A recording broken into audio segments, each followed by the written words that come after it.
South Africa namhlanje. We've already spoken to Umthandeni Kumagama Elisha Manqele before we went into traffic and everything else. Manje, it's about that time that we get into our conversation with Khuzani Mpungose, the legendary Khuzani, who has broken boundaries already. Broken boundaries for our just to name a few, has won many awards.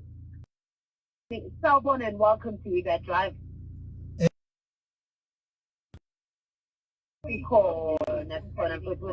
Ngiyaphila nganoma ningezwa kahle ngalapha. Hayi uzwa kahle nje kamhlophe. Ngicela ukuthi siqale ngokuthi kuhalalisele on being one of the very first Maskandi artists ukuthi banikeze i-reality show ku SABC1. Ngiyazi ukuthi imizwa ongayifila njengamanje is, you know, ukuqhenya, being proud, being excited, but mhlawumbe wena ungakwazi ukuthi sichazele kabanzi. Yeah, okokuqala emsakazi kunomsindo nje ongemumva ngalapha ngazi noma ngakwazi mhlambe ukuvaleleka wona. Mhlawumbe le ngoma yethu siyidlala phela ukunandisa during I know ayisekho manje. Okay. Ngizizwa kahle. Nginizwa kahle kakhulu.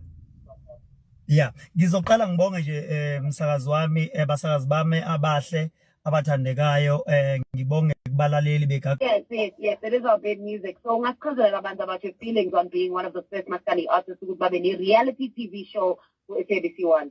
Okay, bengisabingelela kakhulu, ngibingelela abalaleli beGagasi FM, ngibingelele nina. Ngithi nje inkosi Maskandi singaphakathi njengamanje. Engifisa ukusho kakhulu ukuthi ngizizwa ngijabule ukuba umculi ikakhulukazi oqala kuba ne reality show kaMaskandi ekhuluma ngempilo yami as uKhuzani njoba igama layo kuyikhuzani bo reality show. So lokho kumina kusho okukhulu kakhulu, kusho ukukhula. It's like introduceka kwenye imarket ngoba uma ngabe ukhula endimeni kukhona izinto ezingama changes, ikhombi development ngomculo wakho, lokho kuthatha kokubeke kwelinye izinga kakhulu engathi ngempela ama Blue Nation wherever they are kumele siyicelebrate le ibe into enhle kakhulu le kufuna siyishayela ihlombe. Iyona lento eyayikade ifuneka kuqala ukuthi uMaskandi ube nalenkululeko osunawo njengamanje. Manje bethu sixoxele, why is it important for abantu abasha rather to be proud of the heritage yabo? Because in the heritage month yabo platform efana na SABC include over 10 million and obvious sikume kwi COVID asakwazi ukugcwalisa indawo, there's no more events. So I'm sure baningi bakhumbula bathi can't see this man anymore performing. Manje sekune reality show to touch everyone everywhere in the biggest possible way. What would you say to abantu abasha to say, guys, tune into the show ngoba? Yeah, engakusho weqhawe lami ukuthi ngiyabonga kakhulu ku SABC1 kakhulu ngoba isikhathi lesi lapha singasakwazi ukuhlangana khona nabantu bethu besibone. So uma besinikeza le platform yokuthi besibone besemakhaya bese indlini, lokho it means a lot. Iqhamuke ngesikhathi esi right because umuntu uzokwazi ukubona ukuthi uKhuzani kwenzakalani in life. Like uma uzobuka le reality show yami wena msakazi, angiqali sengikubantu abazofuna ukuyibona who is Khuzani beyond umculo. Wenzani ubhizi ngani yini ubhizi ngawo, because the reality it's about to show people ikakhulukazi izinto abangazazi, not to prove a point ukuthi mina I'm the king. I'm not here to prove my point. I'm not here to write a book. I'm not here to write like something like profile ukuthi ngifuna ningibone ukuthi mina ngubani. Ngifuna abantu bazi ukuthi uKhuzani as umuntu odumile uyaba nezinkinga personal and akwazi ukuyisolve personal. Into ukhombisa isintu ukuthi izinto ngesiko lesintu sizenza kanjani. Ithuba lelokuthi abantu sibaqondisa umlando uqonde nje ngqo. Izoya ngokuya ke ikhula nama episodes izobe siphuma ke manje ekhaya isiya ke manje estradini. Who is Khuzani on the street? uKhuzani ubani? Khuzani is the king. Let's show up ukuthi Khuzani is the superstar. uma ngiperforma njengoba ngizoba no music video wejele, I will also feature abalandeli bami ku music video wejele kwenka bagqoka kahle. Kufuna ngikhombisa izwe ukuthi ukusupport umuntu into kanjani. Angizukuthatha abalandeli ababodwa, ngizothatha abalandeli bonke ngoba bonke abalandeli bayangithanda. So ngizobanikeza leli thuba lokuthi even nabo bebonakale ngokulandela kodwa futhi imigomo ye-COVID because i-real kakhulu. So sizokwenza ama-video amanje. Yes. Ngokukulalela nje usichazela kabantu ngokuthi singalindelani kwi-reality TV show yakho, kuzwakala sengathi umuntu obona kubaluleke ngempela ukuthi ube open nabalandeli bakho bakwazi wena siqu sakho ukuthi kahle kahle uKhuzani umuntu onjani. Ngithanda ukubuza ke phezu kwalelo phuzu ukuthi ngabe sizobona impilo yakho kangakanani? Zikhona yini mhlawumbe izinto ozothi cha lokho angeke ngikwazi ukuthi ngikuveze, mhlawumbe njengomndeni wakho, mhlawumbe njengey'nkinga mhlawumbe ezingaba deep obhekana nazo empilweni, noma uzokwazi ukuthi vele incwadi ubonakala ukuthi ngempela uyazivula uyaziveza ebalandeleni bakho? Engingakusho sihlela ukuthi asiqale ngesizotha singaphaphi, asiqale ngesizotha izokwazi uku-introduce kubona bonke abantu abathanda inhlonipho nabantu abakholelwayo ekuthenini izinto ezakhayo kumele mazinikeze ithuba lokuthi zibukwe. Angizile ukuzophapha ngale reality show, angizile ukuzogqama ukuthi ngimkhulu kangakanani ngale reality show. Ngizele ukuzokhombisa abantu ukuthi empilweni, impilo general iyaba ney'nkinga, impilo general iyasolveka. Into eyihlazo kimi nizoyibona even noma ngabe kuthiwa khona umuntu ongithukayo uzongithuka kuyona i-reality show. Umndeni wami nizowubona, ayikho into ezo-edithwa, asizu-acta, akukho ezoku-acta, sizokuthatha njengoba kunjalo sikukhombisa abantu because uma sikhuluma ngegama elithi real sikhuluma ngento eyenzakala ngempela, ngoba uma into useni-acta senibona niya-acta nizobhora abantu at the end of the day. Akusayiyona i-reality because igama elithi reality. Yes, even nabantu when we go to people bazobonakala befaka ama-mask, kubonakala ukuthi into eyenzeka manje it's a reality.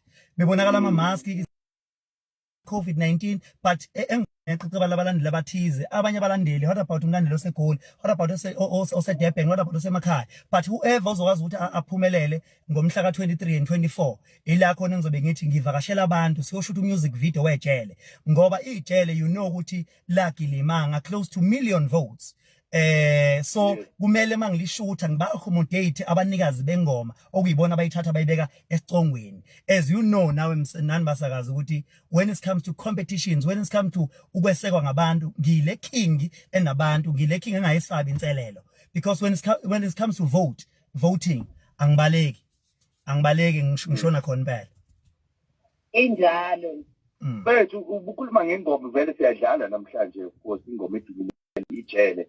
Ngibonile nami lapho ku-Instagram kuvela ukuthi kune-music video shoot nge-23 ka-October. It's a workshop.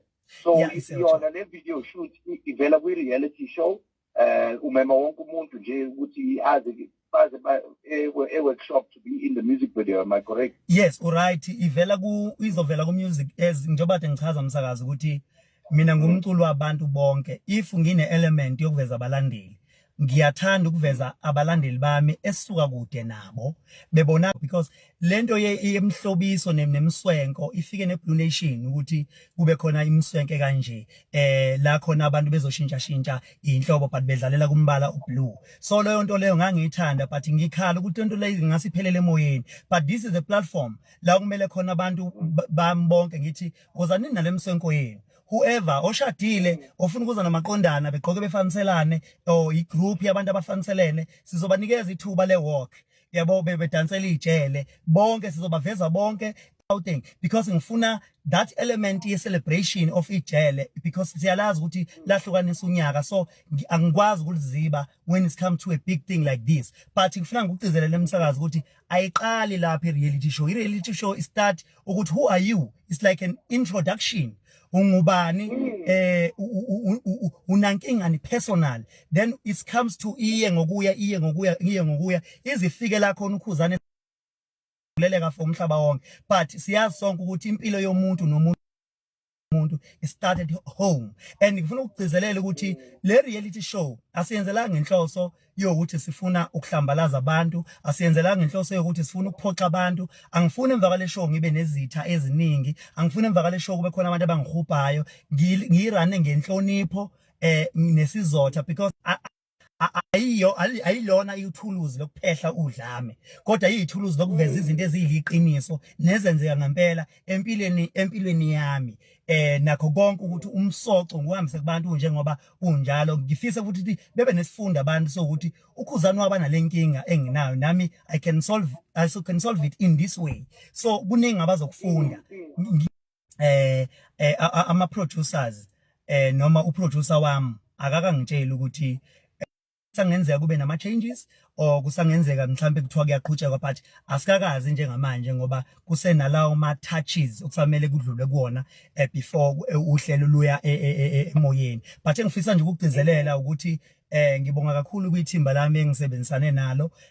Ngibonga nje kakhulu nanokuthi bengigade ngendlela ezizotha, nanokuthi ibrand yami ngiyigade ngalendlela engigade ngakhona, ngoba sesedlula lesikhathi mawungabe usuka esebhizi kumele ushintshe, angimele utreatwe as if use umntwana omncane osafikayo emculweni. Yebo sibancane kodwa kumele kuhle abantu abaningi ababheke thina, so asikwazi thina ukuthi singavuma nje ukuthi mhlambe kwenzeka lezi zinto njengendlela engenzekala ngakhona. Also futhi ngifisa ukuthi ngiyathemba ukuthi inhloso yalama reality show inhloso enhle yokufundisa abantu ukuthi umculo odumile bemazi kangcono, bengaxoxelwa ngaye but bemazi bona self. So angifisa ukuthi kulama show kube khona into ukuphehla uDlame noma kuqalwe phansi kufa abantu, uqale phansi ubuyele emumva.